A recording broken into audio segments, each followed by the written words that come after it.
Stephanie Izard is the first female chef winner of Top Chef, and earlier this year she became an Iron Chef. So up next, she's one of the hosts of the Fulton Market Harvest Fest, which returns next weekend. Stephanie joining us now to chat about the fest and give us a preview of what she'll be serving up. Good morning. Good morning. How are you? I'm doing great. This is exciting. We're so happy to have you here. Thank you. Obviously, we're a big fan of food. And Yes. we're a fan of someone that can make good food. Fantastic. And people are talking about you here this morning. Tell me about this fest and what we need to know about it. What's so great is it's right down the street from here, so you guys can come on over right Love after it. work. So it's Saturday the 30th and October 1st, hoping for a beautiful weekend. We have chefs coming from out of town, a lot of local chefs doing demos all day on the KitchenAid stage. We have music all day, Saturday from 11 till 10 p.m., Sunday from 11 to 8 p.m. Lots of entertainment and food all around, of course. Food, beer, drinks. Maybe one of those handy little cup holders might work there too. Not just for football. Yes. So obviously your name buzzes around the city for food. You were a good chef before the show. How did the show, I guess, change or morph your experience?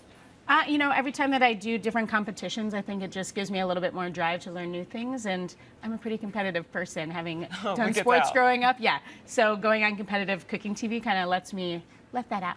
Nice, nice. Okay, I had to get that question in because we definitely want to know just what's that like? How does a great person go to even greater? So this is another way, obviously, also getting out in the community and learning what their tastes like, what the folks like. Tell me, just with the fest, what are some other things that we can expect? I know you said there's some other chefs that are going to be there. Big deal. Sure. So there's a few chefs that were on Iron Chef Gauntlet coming in. So Jason Dady, Shota Nakajima, Jonathan Sawyer, Sarah Grunberg will all be there doing demos and such. Then we also have Fabio, that's one of our neighbors in the neighborhood. We have John Bash and Ron Sanchez coming in, Mark Forgione, Jamie Bissonette, just to name a few. So a lot of big name chefs, a lot of fun people, Chris Cosentino, doing demos and really just livening it up, and you can have a lot of fun watching people cook some crazy food, I think. Oh, I cannot wait. And it's family friendly, right? It is. There's actually a whole kids area this year as well. Now that I have a 16-month-old, you understand. Wanted to make sure there was, you want to make sure that the parents can have fun, the kids can have fun as well. Little place for them to run around. There'll be some music classes and different activities for the kids and kid-friendly foods also. This is perfect because you can't always take your kids to a really fancy restaurant. They might tear Girl and the Goat up, and we don't want that. Girl and the Goat's pretty loud, so we're good with screaming babies and such. But yeah, the fest, it's great to run around outside and family fun for everyone. Yeah, and of course we're crossing our fingers for good weather. Oh, it's going to be beautiful. So this is something that will be featured. This is a shrimp. Yes. You explain it. Yeah, this is a shrimp sandwich. So Girl and the Goat, Little Goat, Duck Duck Goat, and then my sauce line, This Little Goat, are all going to be represented at the festival. Okay. There's about 20 food vendors, so lots for everyone, so different things to choose from. What'd you just spread on there? I just spread on here a little bit of a cream cheese spread. It's got sweet onions, a little bit of Worcestershire, a little bit of lemon. Okay. And then I'm going to put some lemon juice in this mayonnaise base.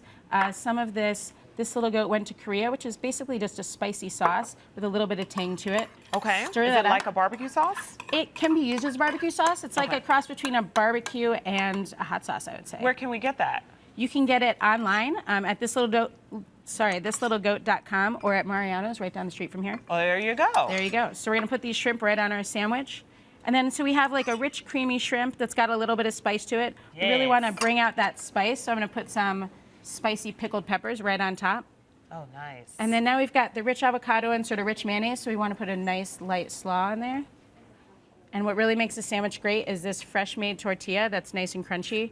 Oh. So when you bite through, you get that surprise layer Stephanie, of crunch. my junior chef degree says that you know what you're doing. Oh, nice. Yeah, I see you mixing textures and you're mixing flavors from tang to just a little bit more solid. I can't wait to get into it. Nice. All right. Brought you breakfast. Hey, I'm excited. So the Fulton, and I can see Jordan hovering over here. Come on, Jordan. He always crashes my food segments. These are sandwiches made for someone Jordan's size. I knew it. Wow. Okay, so the Fulton Market Harvest Festival takes place next weekend at Halston and Fulton. Plus, log on to girlandthegoat.com for information on all of Stephanie's restaurants, including Girl and the Goat, Duck Duck Goat, and Little Goat Diner. Has it 2 thumbs up? He can't even talk. This feels like the first time. This is unbelievable. Stay right there. When we return, we'll take a look at what you had to say about today's Facebook poll. We asked, how many dates until you get intimate with someone? Head over to the Jam TV show on Facebook to get your voice heard. The Jam will be right back. It's so fun.